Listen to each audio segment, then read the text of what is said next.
Boa noite, hoje é dia 10 de junho e eu trago as atualizações aqui em Barra Mansa.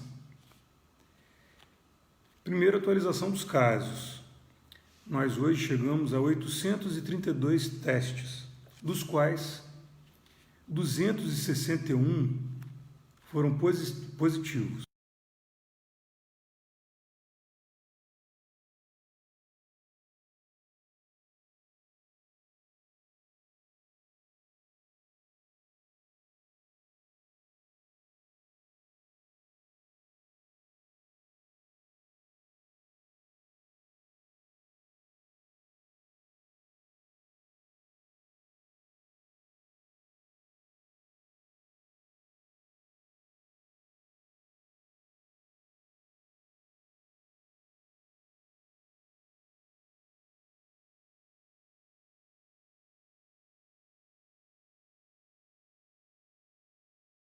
Temos uma pessoa na UTI do centro do Covid e não temos ninguém no Hospital da Mulher.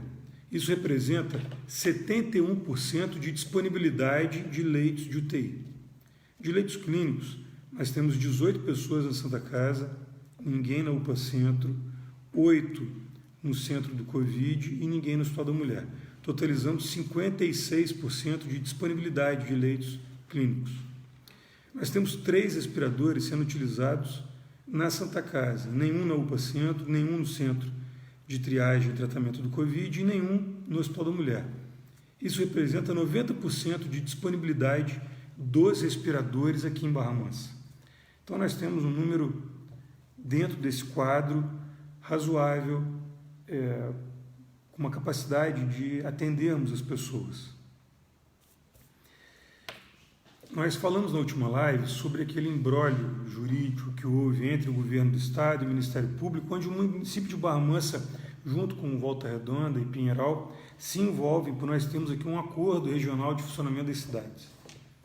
O governo do Estado fez uma flexibilização de várias atividades, houve uma ação do Ministério Público Estadual que conseguiu uma liminar, suspendendo aquele decreto, e ontem houve a cassação do decreto. Cassação da liminar, ou seja, o decreto passa a ter validade. Contudo, nós temos uma decisão judicial que homologa um acordo aqui em Barra Mansa com várias condicionantes, inclusive com várias limitações que iriam além daquilo que foi permitido no acordo. Pois bem, hoje fizemos uma reunião com o Ministério Público através da Procuradoria da Prefeitura, do Dr. César Cata Preta. Fizemos uma proposta que era de simplesmente utilizarmos o decreto estadual para Barra Mansa, entendendo que, se esse decreto vale para cidades que têm um quadro muito pior do que o de Barra Mansa, é óbvio que essa flexibilização ela pode ser utilizada aqui na cidade. Nós entendemos que o comércio é essencial e outras atividades que empregam muito também o são. Por exemplo, os bares e restaurantes que estavam com a sua capacidade muito limitada e muitos deles já à beira da falência.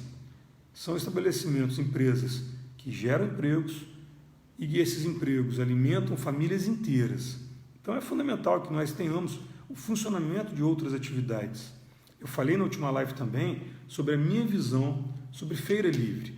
Uma feira livre ela não pode gerar mais risco do que uma banca de hortifruti de um mercado.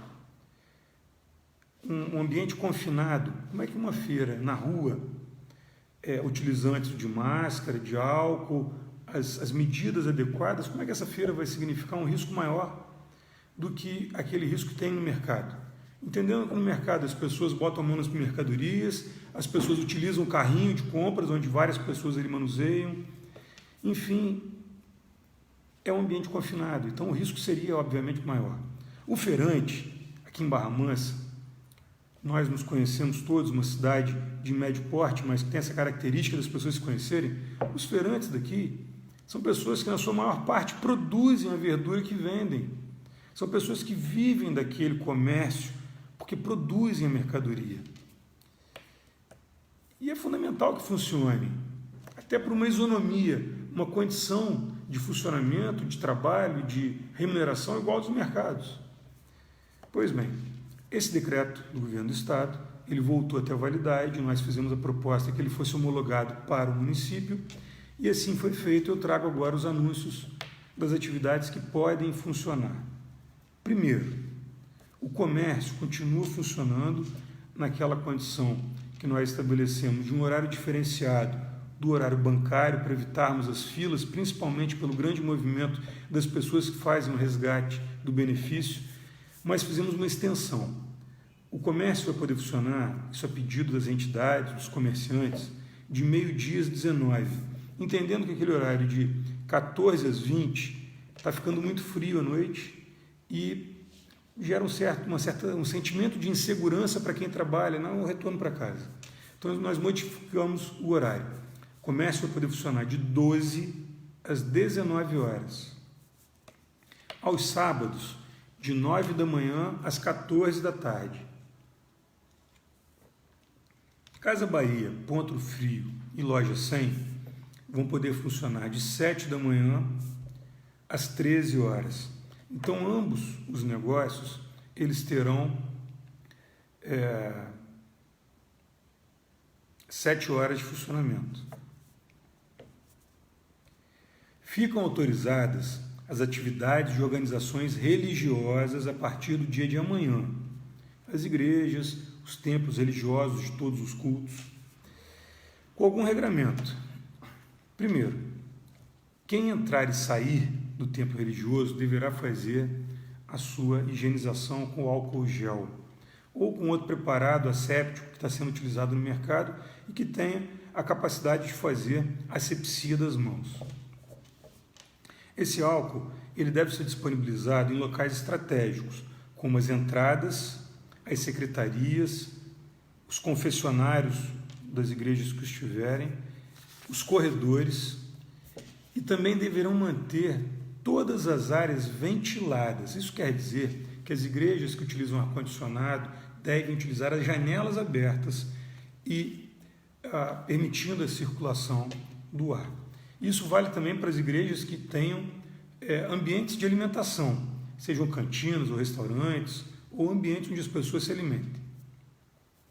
Terceiro, o responsável pela igreja ou templo e deve orientar o frequentador que não poderão participar das celebrações ou os eventos religiosos aqueles que tiverem qualquer sintoma de gripe ou resfriado. Então, se a pessoa tem febre, tosse, espirro, as características de uma gripe, não devem participar, estão proibidas de participar dos cultos e missas ou qualquer outra manifestação religiosa. Quarto,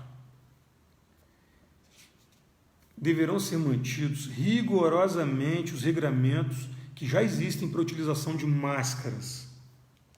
Independente de quem trabalha ou não, quem estiver dentro do ambiente confinado, ou seja, quem estiver dentro do templo ou igreja, deverá utilizar máscara integralmente. Quarto, ficam autorizados também os restaurantes e os bares, lanchonetes e estabelecimentos congêneres, similares, limitando o atendimento ao público a 50% da capacidade de lotação do estabelecimento. Aquele restaurante que tem 25 mesas vai utilizar 12. Se for um número redondo, vai ser um a menos. Então, aquele que tem 100 vai utilizar 50. Quem tem 200 mesas vai utilizar 100 mesas. É metade.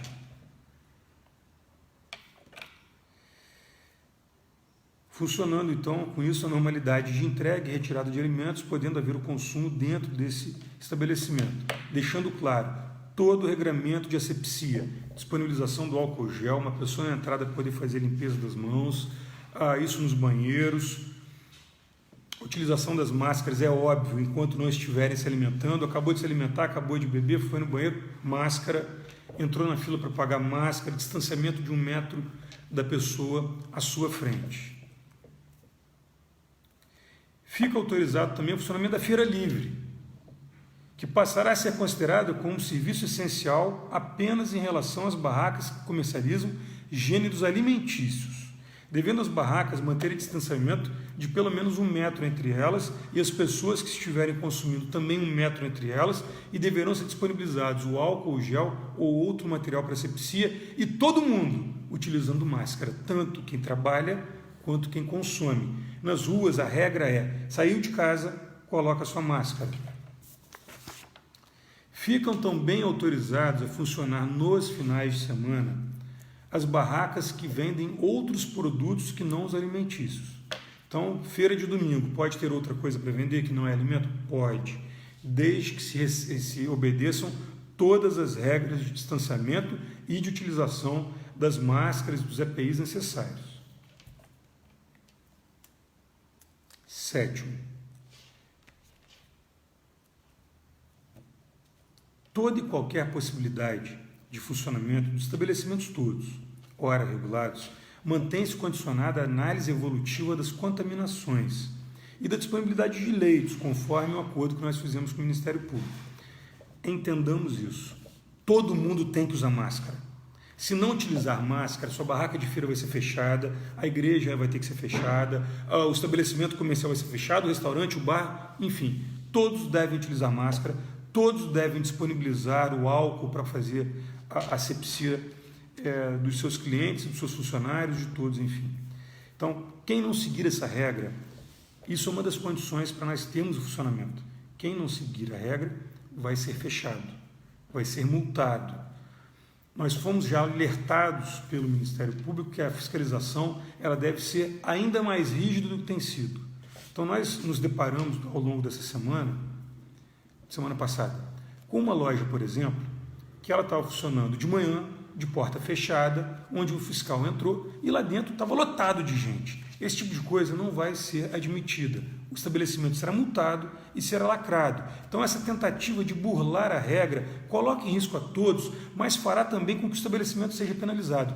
Essa é uma regra fundamental para nós termos o controle social. Não seria justo que alguns respeitem a regra e outros não. Então, se essa regra é para o bem de todos, para a segurança de todos nós, ela tem que ser respeitada. Mas eu quero fazer aqui algumas considerações. Eu recebi algumas mensagens aí na live anterior de pessoas dizendo: é um absurdo funcionar a igreja. E eu quero fazer uma reflexão. Uma igreja, ela gera mais risco do que um mercado, onde você entra, pega no produto, vê preço, manuseia, pega no carrinho, você entra em fila, você tem um contato próximo com as pessoas se esbarram. Uma igreja gera mais risco do que o mercado? Eu penso que não. A pessoa entra na igreja, ela vai fazer a asepsia dela, vai sentar no banco, vai fazer suas orações, vai acompanhar o culto pelo padre, pelo pastor, pela liderança religiosa e mantém o distanciamento. É óbvio que nesse momento que nós vivemos, não tem cabimento os abraços e os cumprimentos, por exemplo, as saudações dentro da igreja, dando a paz do Senhor para os irmãos. Não é momento para isso. Podemos fazer isso de coração, sem a necessidade do contato físico. Mas entendendo, as igrejas não vão representar um risco maior do que qualquer outro estabelecimento, desde que respeitadas as regras. Se não houver respeito à regra, nada é seguro. Tem gente que é contra também restaurante. Eu recebi mensagem dizendo isso. Eu penso que é muito simples o que deve se fazer. Quem é contra, quem entende que há risco, não vai. Fica em casa. Faz sua alimentação em casa. Não utilize o serviço. Mas eu entendo também que os estabelecimentos comerciais, além de atenderem boa parcela da sociedade, eu, por exemplo, dependo de comer na rua quase que todo dia pela minha correria. Eu entendo que ali tem pessoas que trabalham, que dependem daquele emprego, que estão naquela linha tênue entre o estar empregado e o desemprego, que vai ser trágico. O estabelecimento tem que funcionar. Quem entende o risco, não vai. Quem entende que deveríamos estar em isolamento total, é muito simples. Faça o seu isolamento, ninguém está impedido de fazer isolamento. E pode ser muito mais rígido, inclusive, do que os que foram preconizados. Tranca a porta de casa, se fecha todo. Você pode fazer isso. Eu penso que aquelas pessoas que têm as comorbidades, o hipertenso, o diabético, o cardíaco, o renal crônico, o idoso, devem fazer o isolamento. Eu vou incluir uma categoria nisso aí que as pessoas ficam com muito receio de falar. As pessoas com obesidade. Quem está muito gordo, por favor, evite, porque a gente está vendo que as pessoas com obesidade aguda, uma obesidade perto da mórbida, elas são muito vulneráveis, até porque elas devem ter as outras doenças também. Então a gente tem que ter um papo muito franco. Se você está dentro da categoria de risco, faça o seu isolamento. Eu faço esse pedido, faça por você e pelas outras pessoas, porque fatalmente você ficará doente, ocupará um leito e talvez impeça de atender uma outra pessoa. Então, se você sabe que o seu caso é grave, que você tem tendência a se agravar, faça o isolamento. Esse momento que a gente vive, ele depende de sabedoria, mas muita clareza do que está acontecendo. Se todos ficarem fechados por um tempo indeterminado, a gente vai ter um colapso de tudo. Eu falei outro dia sobre a dificuldade financeira, isso é um fato. A gente está passando um aperto tremendo, as receitas caíram tremendamente. Barra Mansa até hoje não teve IPTU. Eu aproveito até para esclarecer. Aqui em Barra Mansa, a cota única ela tem 30% de desconto. Quem parcela não tem os 30%. O que nós fizemos e a Câmara de Vereadores aprovou, e eu agradeço aos vereadores. Nós aprovamos a cota única para ser paga em 6 parcelas. Então você vai ter o mesmo desconto que teria pagando numa cota única por várias parcelas. E não tem jeito, gente, de manter os serviços se nós não tivermos receita para pagar um médico, comprar medicamento, para fazer as coisas todas da cidade funcionar, manter limpeza, iluminação pública. Os serviços demandam recurso. Então o imposto é fundamental. Quem pode, pague. Eu não vou pedir para ninguém que vai passar fome pagar, mas quem pode. É importante para nós mantermos, inclusive, a capacidade dos serviços públicos. Eu falei sobre valores de recursos que nós recebemos na última live. Nós recebemos 2 recursos específicos. Um específico para utilização para atendimento médico, que fica na faixa de 6 milhões de reais, e ele vai ser suficiente para nós mantermos o centro de triagem e tratamento do Covid e algumas despesas especiais, por exemplo, aquisição de mais EPI para toda a rede.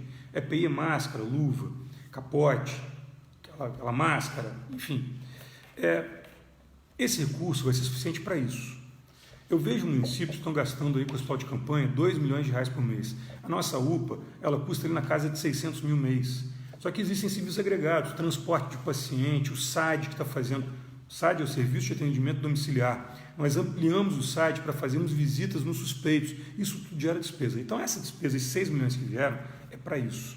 O governo federal, através do nosso presidente Jair Bolsonaro, disponibilizou mais 17 milhões em 4 parcelas de R$ 4.266.000. Esse dinheiro é para fazer frente à perda de receitas que o município teve. Se nós não tivéssemos esse dinheiro, nós talvez já não estivéssemos pagando salários.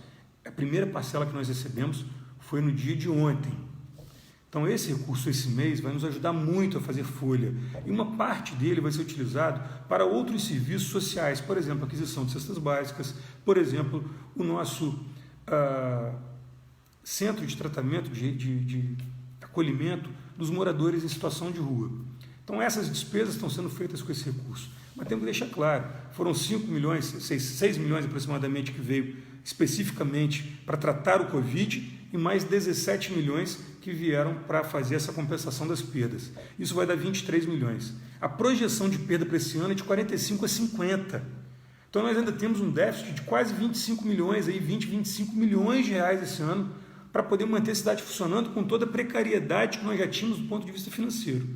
Então essa equação ela está sendo feita de uma forma muito justa para a gente conseguir manter o funcionamento dos serviços diversos, mas também os salários em dia. Lembrando que o comércio da cidade, ele depende muito do que a prefeitura bota de recurso todo mês nas ruas. Para você ter ideia, a folha líquida dos nossos funcionários fica na faixa de 18 milhões de reais. São 18 milhões que vão circular na cidade. Então, isso tem que ficar claro, eu tento fazer da forma mais transparente para todos, porque esse momento que a gente vive, ele é de muita dificuldade, mas ele também é um momento pré-eleitoral, onde muita gente quer inventar história, quer contar versões de fatos que não existem. Então eu faço questão de dar detalhe para que as pessoas tenham conhecimento e a clareza da dificuldade do que a gente vive, não só para combater o vírus, mas para manter as condições de que esse combate seja realizado, de que nós possamos pagar as pessoas que trabalham nessa estrutura de adquirir os medicamentos e insumos necessários para o funcionamento e também funcionar o resto da cidade. Então, o recado de hoje é esse. a gente teve um avanço na flexibilização, mas deixando claro, é fundamental que todo mundo siga à risca a utilização dos equipamentos de proteção individual, as máscaras, ou a asepsia com álcool ou com outro elemento, e o distanciamento social. Abraço, beijo, contato físico na rua, aglomeração, isso significa risco. Mantenhamos o distanciamento para que tenhamos a condição de mantermos também a vida econômica funcionando, que ela é fundamental para os serviços todos, inclusive de saúde, continuar girando. Gente, amanhã é feriado, eu desejo a todos um ótimo Corpus Christi, um feriado católico que vai ser celebrado em várias igrejas.